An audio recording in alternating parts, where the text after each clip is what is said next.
Il suffit d'une petite recherche sur internet pour se rendre compte que des ressources pour apprendre l'espagnol, il y en a vraiment énormément. Il y a des applis, des sites internet, des podcasts, des chaînes YouTube, il y a énormément de choses aujourd'hui. Mais est-ce que vraiment tout est efficace? Dans la vidéo d'aujourd'hui, je vais vous parler de ce que moi je considère comme étant les meilleures ressources pour réellement progresser en espagnol. Hola, ¿qué tal? Je m'appelle Florence, je suis enseignante d'espagnol pour francophones qui habitent en Espagne ou qui ont ce projet. Et si vous suivez ma chaîne depuis un petit moment, vous savez que pour moi, une des meilleures façons, la meilleure façon d'apprendre l'espagnol, d'acquérir l'espagnol, c'est par le biais de la lecture. J'ai déjà fait plusieurs vidéos qui vous donnent des conseils de lecture. Parce que lire c'est bien, mais il faut pas lire n'importe quoi. Il faut trouver des choses qui sont adaptées à votre niveau. Et pour ça, pour moi, une des meilleures ressources, c'est le site internet CI Bookshop. Donc CI, ça veut dire Comprehensible Input. Moi, c'est l'approche que j'utilise pour enseigner l'espagnol, donc en français, input compréhensible. Et ce sont des livres, généralement c'est des petits romans qui sont écrits pour des apprenants d'espagnol.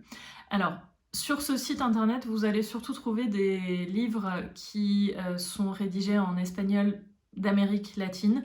Bon, il va y avoir quelques différences avec l'espagnol d'Espagne, mais c'est pas énorme à un niveau débutant.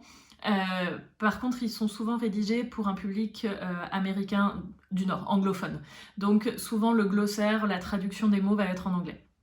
Mais bon, c'est pas des mots très compliqués, souvent à un niveau débutant ou intermédiaire, en plus c'est des mots qui sont transparents avec le français, donc ça peut être tout à fait jouable pour vous. Donc vraiment, pour moi, s'il y a un truc qui est vraiment indispensable pour progresser en espagnol, c'est la lecture. Et sur ce site internet, CI Bookshop, vous allez trouver énormément, vous pouvez filtrer par niveau, vous allez trouver énormément de romans, de petits romans qui sont écrits spécifiquement pour des apprenants d'espagnol. Donc je vous mets par ici et dans la barre d'infos aussi des vidéos où je parle spécifiquement de certains romans que je vous recommande tout particulièrement. Ce genre de roman, ça s'appelle des lectures graduées. Il y a aussi une maison d'édition qui fait ça, qui s'appelle Difusión, c'est une maison d'édition espagnole, qui a des petits romans, pareil, qui sont conçus spécifiquement pour les apprenants d'espagnol. Alors, faites attention au niveau parce que souvent je trouve qu'ils sous-estiment le niveau. Par exemple, là je suis en train de travailler avec une de mes apprenantes en cours individuel un roman qui est indiqué comme étant du niveau A1. Et moi, je trouve que c'est plutôt du bon niveau A1, voire du niveau A2. Donc, si vous choisissez de lire un de ces romans-là, prenez peut-être un niveau en dessous, et si vous comprenez pas alors que ce qui est indiqué c'est censé être votre niveau, vous inquiétez pas. Moi je trouve qu'il surestime et que le niveau qui est indiqué est pas vraiment le vrai niveau. Une autre ressource pour la lecture que je trouve on cite pas très souvent quand ça m'arrive quand je vois des articles de blog, les meilleures ressources pour apprendre l'espagnol, je regarde, et je trouve que c'est pas très cité, c'est le magazine Vocable. Moi je trouve que c'est un super magazine, surtout à partir du moment où vous avez un niveau, on va dire, faux débutant, A2. Parce que c'est vrai que si vous êtes complètement débutant, je pense que c'est pas par là qu'il faut commencer, parce que vous n'allez pas profiter de la majorité des articles. Donc Vocable, si jamais vous ne connaissez pas, c'est un magazine d'actualité, je pense que ça paraît tous les 15 jours ou tous les mois, qui reprend des articles de journaux espagnols et hispanophones, et qui les simplifie. Donc qui va les résumer, les découper, et il y a beaucoup de notes de vocabulaire.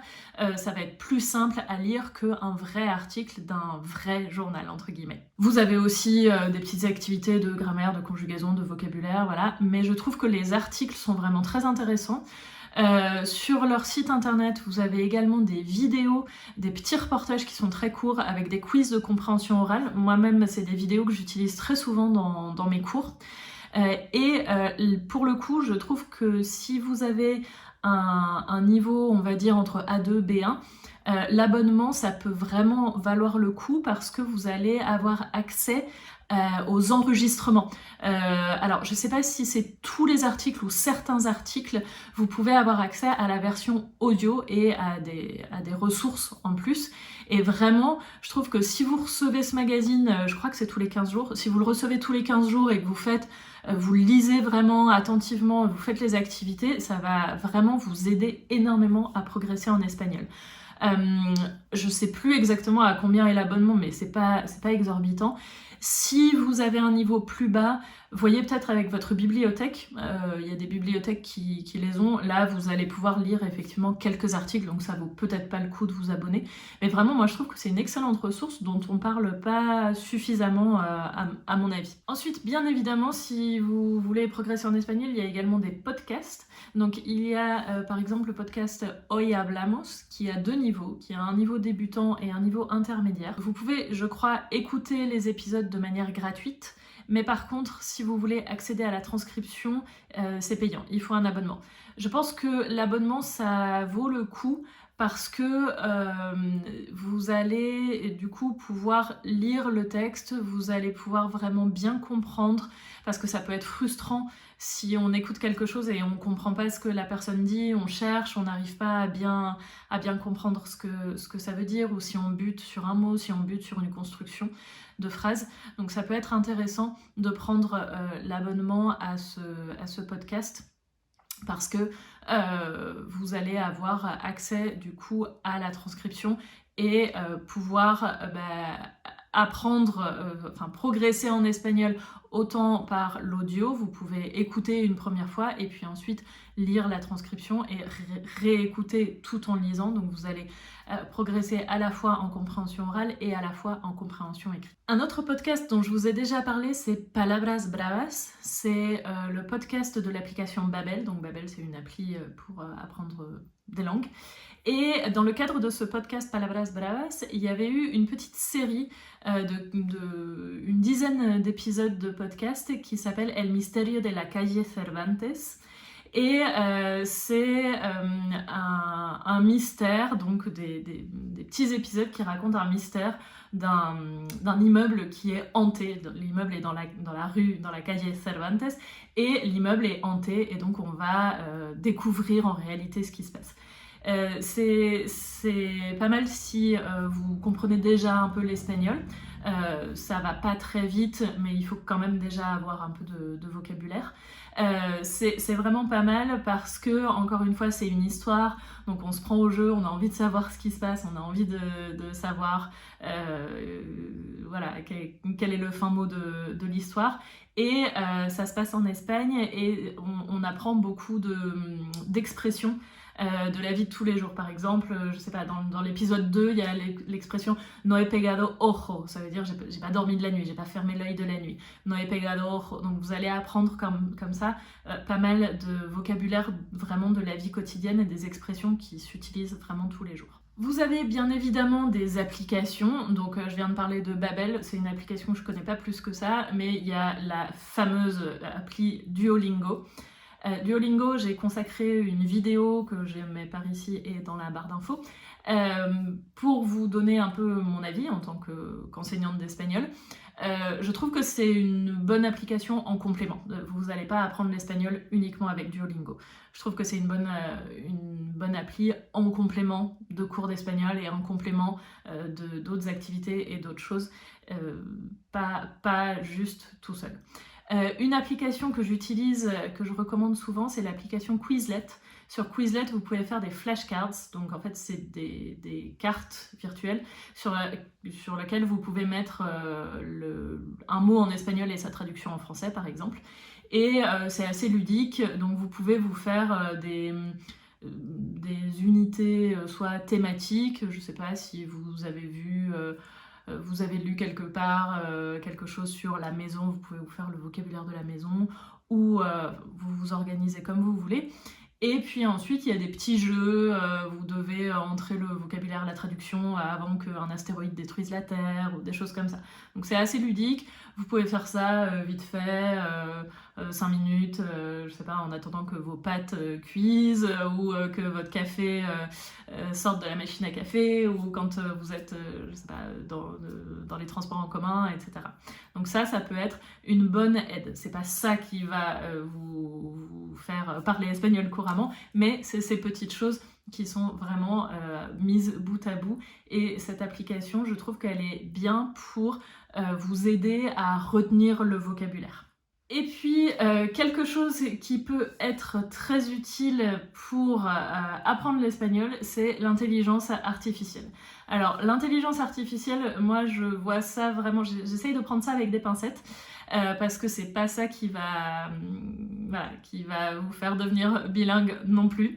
Je reste quand même persuadée que si on apprend une langue et qu'on veut la pratiquer avec des humains, c'est mieux de l'apprendre avec des humains, mais c'est vrai que l'intelligence artificielle, et notamment ChatGPT par exemple, peuvent vous aider à pratiquer un petit peu au quotidien. Si ça vous intéresse de savoir, d'avoir des idées de comment améliorer votre espagnol, comment progresser en espagnol avec ChatGPT, je vais vous envoyer une newsletter mardi prochain sur ce sujet. Donc si vous êtes déjà inscrit à ma newsletter, vous la recevrez, vous n'avez rien à faire. Si vous n'êtes pas encore inscrit, vous pouvez vous inscrire juste en dessous, je vous mets le lien juste en dessous de la vidéo, et vous recevrez des conseils et des idées pour pratiquer votre espagnol avec ChatGPT. Toutes ces ressources dont je vous ai parlé, vous pouvez les varier, vous pouvez prendre un livre et puis écouter un podcast et puis un peu de ChatGPT et un peu de ceci, un peu de cela. Vous n'êtes pas obligé d'y aller catégorie par catégorie, bien évidemment. Vous pouvez, l'idée c'est vraiment de faire de l'espagnol un petit peu chaque jour. Si vous suivez ma chaîne depuis un petit bout de temps, vous savez que moi je suis une très très grande fan de 15 minutes par jour, c'est bien mieux que de s'y mettre 2 heures de temps en temps. Donc c'est vraiment l'effet cumulé qui va fonctionner. Et vraiment le fait de faire un petit peu d'espagnol un petit peu tous les jours, au final ça va vous donner plus de résultats.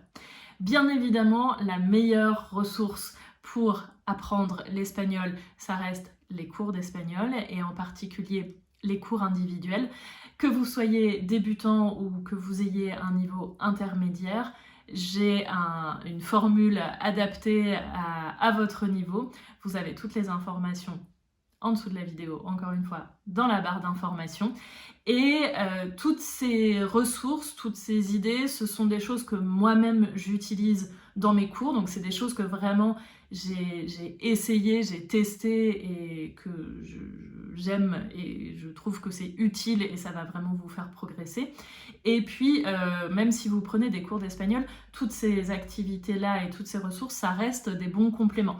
Parce que, comme je vous dis, un petit peu chaque jour, même si vous prenez des cours, c'est toujours mieux que juste faire le cours, par exemple, si vous êtes débutant, 1 heure, 1 fois par semaine. Vous pouvez en complément en faire un petit peu à côté également. Je vous retrouve la semaine prochaine pour une nouvelle vidéo en espagnol cette fois-ci pour vous aider à acquérir l'espagnol naturellement. Hasta luego!